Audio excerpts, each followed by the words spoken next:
Hey, what's up my friend? Keala Kanae here, and in this quick video, we're gonna talk about should your remote team members or remote employees track their time. And the good news is that I've been managing a remote team now for a couple of years. That team's been as much as 60 people wide at one point. And so I've got lots of value to offer for you, lots of insight. So hang with me here and let's dig in.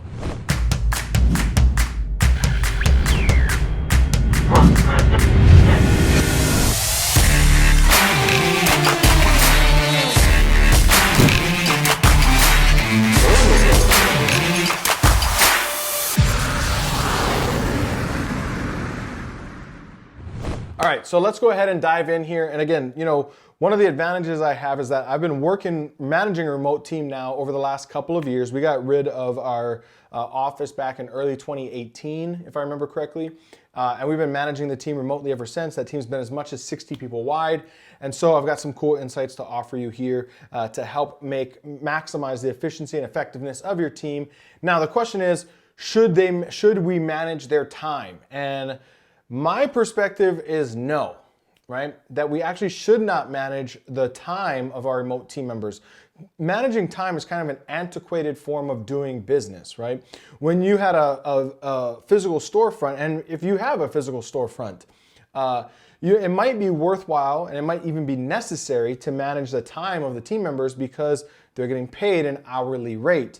And in other words, you need to get X amount of hours out of them so you have store coverage in your store. However, better than managing their time is really managing their efficiency, effectiveness, and performance, which can be done both even if you have a physical store, and it can be done when you're running a virtual team as well. And so I'm gonna share with you some of the things that we do to manage that, right? Because it's not about did they put in X amount of hours this week. For me, it's did they hit these key metrics this week in order to make sure that we're profitable. And as long as they're hitting those metrics, it doesn't matter if they worked, again, 100 hours this week or 10 hours this week or an hour. Doesn't matter. As long as at the end of the day, what are we really trying to measure time for? Is we're trying to measure the time in that kind of antiquated model. We're trying to measure the time to ensure that the job's getting done. Well, instead, we can use other numbers to ensure that the job's getting done and give our teams a feeling of trust and autonomy, right? So my team knows that I'm not tracking their hours. I don't care about their hours. But here's the thing that I get out of my team. I can Slack them at 10 p.m. at night. I've Slacked them at 1 in the morning, and they will get up and they will respond back to me. Now, if I were just tracking them based on hours, they would have no incentive to do that. But instead, they know that they're being tracked based on performance. So because I give them the autonomy to work from home, hey, you want to go take your spouse out to lunch in the middle of the day? Great. You want to take half a day off and hang out with the kids and go to the pool? Great. As long as you're hitting these numbers, I don't care. Well, the give and take of it is they're oftentimes willing to go far above and beyond the call of duty because they have that freedom and autonomy and they're grateful for it. So again, I'm just going through my notes here to make sure that we're good. So yes, I would say that we do not necessarily need to track our team's time remotely. However, if you feel the desire to do that, there are apps that will allow you to do that. There's even an add-on. We use Asana as a project management platform, and there's an add-on in Asana that will allow you to do that. Now, here's what we use in order to track our team's time, our team's effectiveness. And so, inside of your business, you're probably going to have all three of these departments, right? Marketing, sales, and operations. Or maybe you have marketing and sales as one department and operations as a secondary department. Maybe then you have accounting as another department. But in my business, we look at marketing, sales, and operations primarily, and then I also have metrics for accounting. Okay? So in marketing, right, we will look at certain numbers that the entire team has to hit. So my question to you would be, on your marketing team is how many leads per day do you have to generate in order to hit your goals? Do you even know? Right? So one of the ways that I manage the effectiveness of my marketing team is to ensure that we're generating the amount of leads that we need to generate every day at or below the cost that we've put in place in order for us to hit our goals. So if we're generating those amount of leads, I know that my media buyer is doing his job, okay? Then On my team, I have somebody who is responsible for building our funnels. They will be looking at our landing pages and working to tweak some of the landing pages to increase the conversions on landing pages. If those groups are working together cohesively, again, I don't care if they work 2 hours a day or 20 hours a day, as long as they're making sure that we're getting the amount of leads per day that we need in order for the company to be healthy. That's it. And then front-end sales, right? So how many customers do you need to generate every day in order to hit your goals? So another metric that we use to manage the marketing team is how many front-end sales. These are high-level metrics. There's going to be other key, we call them undercarriage KPIs that lend to these. But I just need to know, how many leads are we generating every day and how many customers are we generating every day? Because those are the top two metrics that drive the rest of the business. Marketing is responsible for acquiring new customers. Sales then will talk to our new customers that we've generated and see if we can sell them more products or services, right? So these are two metrics. Again, as long as we've set the goal, right? So let's say that our goal is to generate 10 of our $1,000 customers per day, which we actually do more than that currently. But if let's say that there was to do 10 of our $1,000 customers per day, well, I know that if we do that, company's gonna make X, as long as we minimize spending and minimize refunds and maximize sales, company's gonna do X amount of dollars, we're gonna have X revenue, X profit percentage, we're good. Again, don't care about my team putting in the time, but because I don't worry about them putting in the time, they're willing to put in more time when it's necessary, far above and beyond what the average team would probably be willing to do. So with sales, same thing, right? So for me, it's how many, and it might be the same for you, how many calls do you need to have, or meetings, or whatever it is, or consultations, or clarity calls, or strategy calls, or whatever you want to call them. How many calls do you need to have in order to hit your goals? Or demos, right? If you're doing a software thing, you might use demos where we get on the phone, we show our customers the platform and all that sort of stuff. Well, how many of those do you need to have every single day in order to hit your income goals? And then you're just focusing in on, is the team hitting that number every day, right?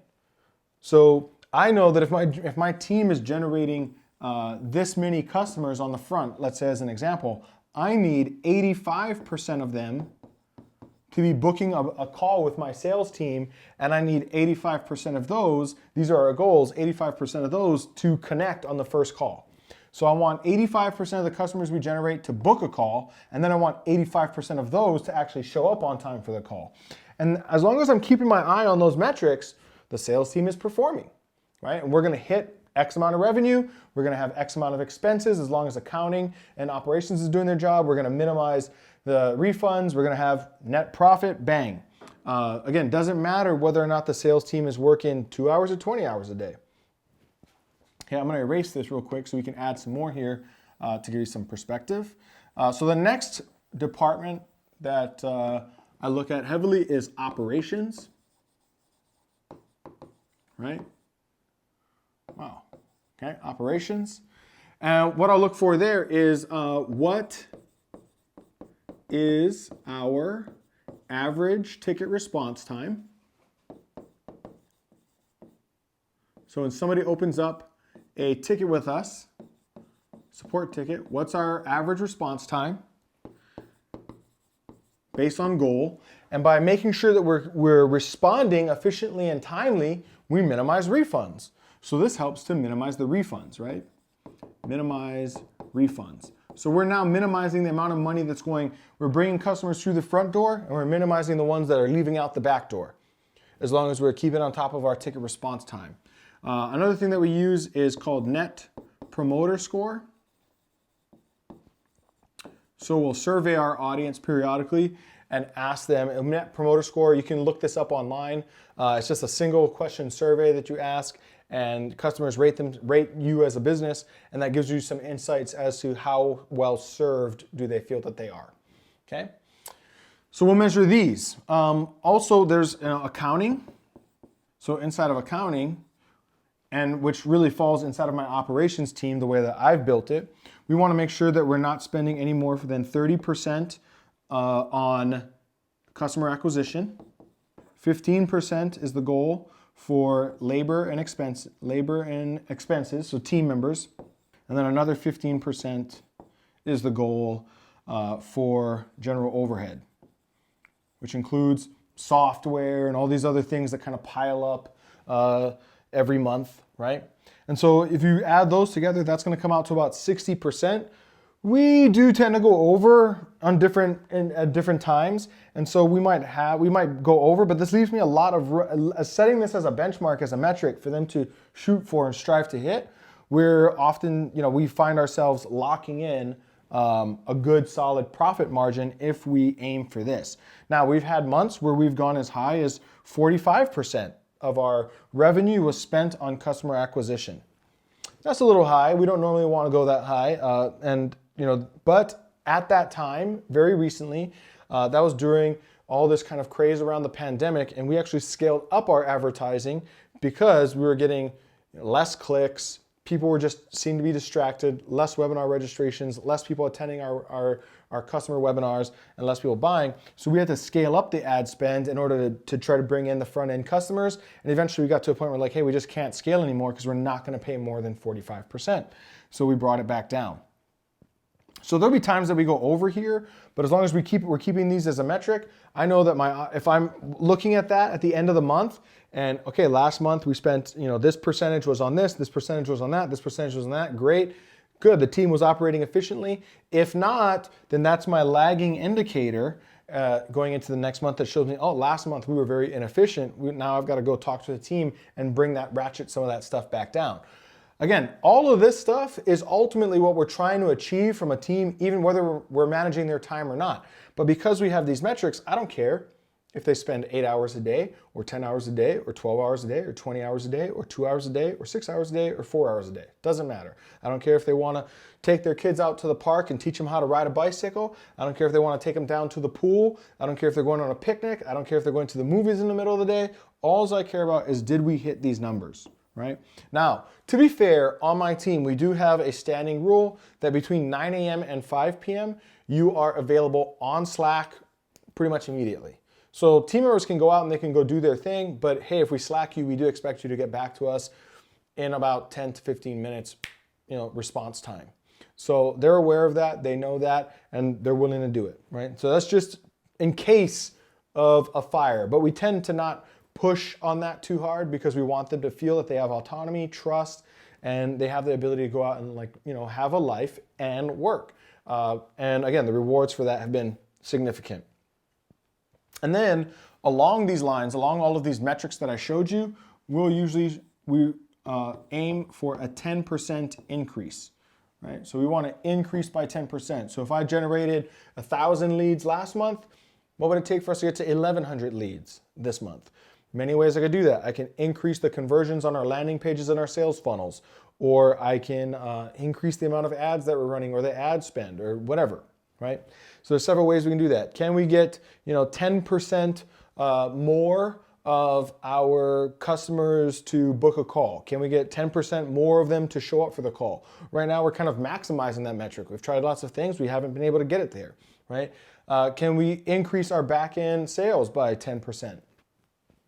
These are things that we'll go for as little goals in between and aim to bump some of these up so we're constantly making little incremental improvements. And that's what's really important, is the constant incremental improvements, right? Whereas a lot of people, what they're doing, their approach is like, let's just swing for the fences and go for a home run, and then wonder why they bog down their team, they bury their team. Their team has operational whiplash, they call it, right? From being slung from left to right and constantly changing the ball or the directive, which tends to happen when you're a creative entrepreneur, right?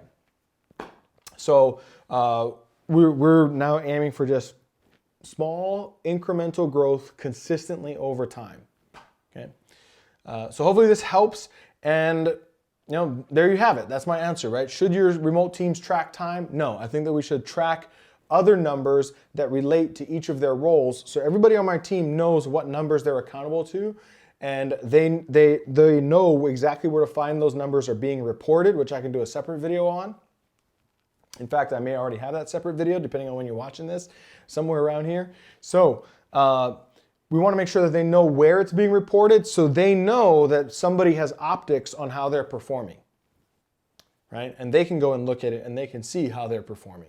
And the accountability is built into the way the team is managed. So hopefully this is helpful. Again, somewhere around this video, you will be able to like, subscribe, drop me a comment, let me know what some of your other questions are. What else can I help you with? What are the biggest challenges you're facing in your business? By the way, somewhere around here in the description, there's gonna be a link to a free Facebook group that you can join where I drop a ton of value in the Facebook group, helping other business owners grow their businesses. I answer questions in there about sales and marketing and operations from time to time as well. So go ahead and click the link that's somewhere around here and join that Facebook group. Subscribe to this channel. Make sure that you turn on the notifications. Drop a comment down below. Let me know how else I can help you, and hopefully you got value out of this, and I'll see you in another video. Take care, my friend.